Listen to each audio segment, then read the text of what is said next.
Hello friends, welcome back to my channel. और जैसा कि आप जानते हैं कि मैं यूपीएससी की जो इम्पोर्टेंस बुक्स होती है उसकी रिव्यू करती हूँ, और उसी का जो नेक्स्ट वीडियो है आज मैं वो स्पेक्ट्रम पे बनाने वाली हूँ। इसके बारे में जानते हैं, इसके बारे में मुझे कुछ भी बताने की ज़रूरत तो नहीं है, लेकिन ये वीडियो उनके लिए है जो बिल्कुल बिगिनर्स होते हैं और यूपीएससी अभी अभी वो करना स्टार्ट कर रहे हैं और उन्हें किसी भी बुक की कोई नॉलेज नहीं होती है, तो ये उनके लिए है। तो चलिए स्टार्ट करते हैं और देखते हैं कि इसमें कौन कौन से चैप्टर्स हैं, यूपीएससी के सिलेबस इसमें कवर हुए हैं या नहीं हुए हैं, और क्यों लोग इसे इतना ज़्यादा प्रेफर करते हैं। सारे लोग इस बुक की ही बारे में हमें इतनी जानकारी क्यों देते हैं कि इस बुक को क्यों पढ़ना चाहिए। तो स्टार्ट करते हैं। और सबसे पहले मैं इसका आपको इंडेक्स दिखाऊंगी, और मैं सिर्फ इंडेक्स में ही आपको सारी चीज़ें बता दूंगी क्योंकि बुक की आप थिकनेस देख सकते हैं। इतना ज़्यादा बुक का रिव्यू करना बहुत इम्पॉसिबल है। और ये बुक मतलब है, इसे रटना नहीं है, इसे आप नॉर्मल पढ़ सकते हैं, तो आप इसे आसानी से पढ़ सकते हैं। इसमें इसकी जो लैंग्वेज है ये बहुत ही इजी है। आप पढ़ते टाइम इसे, आपको वो लैंग्वेज की जो प्रॉब्लम आती है, जो टफ़ लगता है, हमें समझ नहीं आती है, तो वो प्रॉब्लम आपको बिल्कुल नहीं होगी और आप इसे आराम से पढ़ सकते हैं। तो सबसे पहले ये हमारा रहता है फर्स्ट का, जो हमें पूरी बुक की रिव्यू बता देती है कि इसमें क्या चीज़ें हैं क्या नहीं है। तो सबसे पहले इसमें जो पहले की है वही है, यहाँ पे मैं आपको दिखा देती हूँ। ये इसका 22वां संस्करण है जो कि 2021 का है। पहला आप देख सकते हैं 1999 का है, और ये मुझे कॉस्ट पड़ा है 485 का। ये मैंने ऑनलाइन मंगवाया था। आपको मंगवाना हो तो आप बोल सकते हैं, मैं इसका लिंक डिस्क्रिप्शन में डाल दूँगी। और इसमें मैं आपको बताती हूँ कि क्या चीज़ें एक्स्ट्रा ऐड हुई है।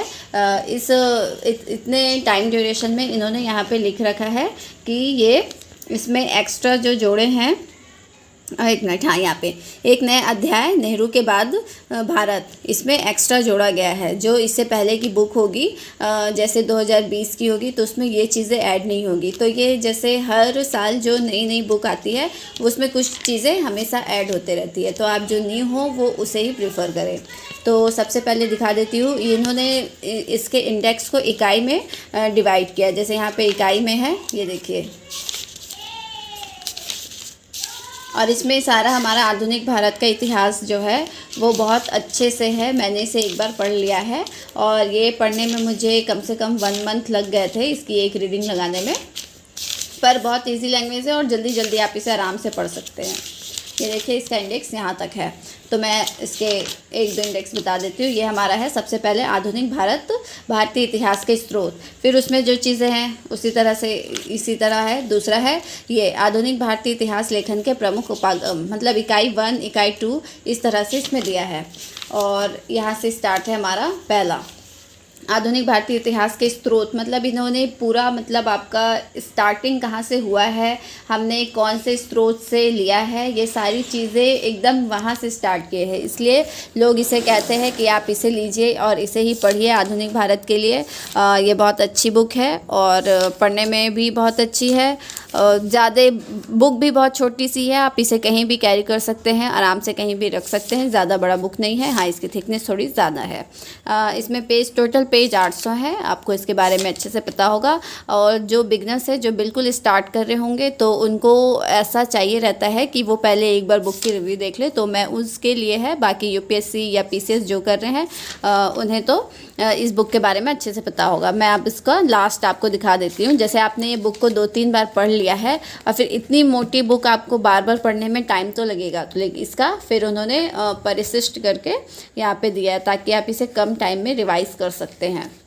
यहाँ पे देख सकते हैं, ये हमारा विशिष्ट आंदोलन से संबंध व्यक्तित्व, मतलब कौन लोग क्या चीज़ में भाग लिए हैं। जैसे यहाँ लोकमान्य बाल गंगाधर तिलक, उन्होंने क्या क्या चीज़ें की है, वो बहुत मतलब शॉर्ट नोट्स की तरह आप इसे देख सकते हैं। इतने में आपको इस पूरी बुक की समरी दे दी गई है, तो आप इसे जैसे इससे बहुत अच्छे से रिवाइज़ कर सकते हैं। जितने भी हमारे इम्पॉर्टेंट थे जो उस टाइम भाग लिए थे, जैसे ये है सैयद हैदर रज़ा, विपिन चंद्र पाल, इन सब के बारे में शॉर्ट में आपको बताया गया है। तो ये इसको पढ़ने से आपको रिवीजन जल्दी होगा आपका। इतनी मोटी बुक आप पढ़ लिए हैं, 2 बार 3 बार पढ़ लीजिए, उसके बाद सिर्फ इसे पढ़े तो आपको वो चीज़ क्विकली याद रहेगी। और यहाँ पे है जैसे ये भारत के गवर्नर जनरल तथा वायसराय, जैसे वॉरेन हेस्टिंग्स है, उन्होंने उनका वो कब तक काम किए हैं और वो क्या क्या चीज़ें किए हैं वो एक साथ दे दिए, तो इससे आपको कन्फ्यूज़न नहीं होगा, आपको उनके बारे में सब कुछ इतना पता रहेगा। जैसे ये लॉर्ड कॉर्नवालिस के बारे में है तो फिर उसके बारे में इतना है कि उन्होंने क्या कब कब किया है, ये तो ये एक अच्छी चीज़ है इसकी। और इसमें वैसे बुरा कुछ भी नहीं है, जो पढ़ने से मुझे ऐसा लगा हो कि ये चीज़ें होनी चाहिए इसमें, ऐसा इसमें कुछ भी नहीं है, ये देख सकते हैं। उसके बाद यहाँ पे है हमारा आधुनिक भारत के प्रसिद्ध अभियोग या केस, कब बहादुर शाह जफ़र उन पे क्या आरोप लगे थे, उन्होंने कैसा फ़ैसला, उन पे क्या फ़ैसला दिया गया है, इस तरह से इंडेक्स बना के उन्होंने बहुत अच्छे से इसमें बताया है। तो ये मैं बोल रही हूँ कि आपको रिवीजन करने में आसानी होगी इस चीज़ से। ये देखिए आपको सारे डेट वाइज इसमें अच्छे से दिए हैं, और इस बुक में बताने के लिए कुछ ज़्यादा नहीं है क्योंकि इसमें सारी चीज़ें इंपॉर्टेंट है यूपीएससी के लिए, ये प्री और मेंस दोनों के लिए है, आप इसमें से कुछ भी नहीं छोड़ सकते हैं। आप इसे अच्छे से पढ़िए, रिवाइज़ कीजिए, और अगर ये बुक आपको अच्छी लगी तो आप बिल्कुल प्रेफर कर सकते हैं। वैसे ये बुक होनी ही चाहिए, यूपीएससी के जो आपके सिलेबस है ये उसके सारे टॉपिक को कवर करती है, और वैसे भी इससे क्वेश्चंस मेंस में भी बन रहे हैं और प्री में भी बन रहे हैं, तो ठीक है। और आपको अगर यूट्यूब में अदर बुक की जो यूपीएससी के लिए इम्पॉर्टेंट है उसका रिव्यू चाहिए तो मैंने उसका भी रिव्यू किया है, आप मेरे चैनल पे जाकर विजिट कर सकते हैं और उसे देख सकते हैं। और मेरे वीडियो को देखने के लिए धन्यवाद।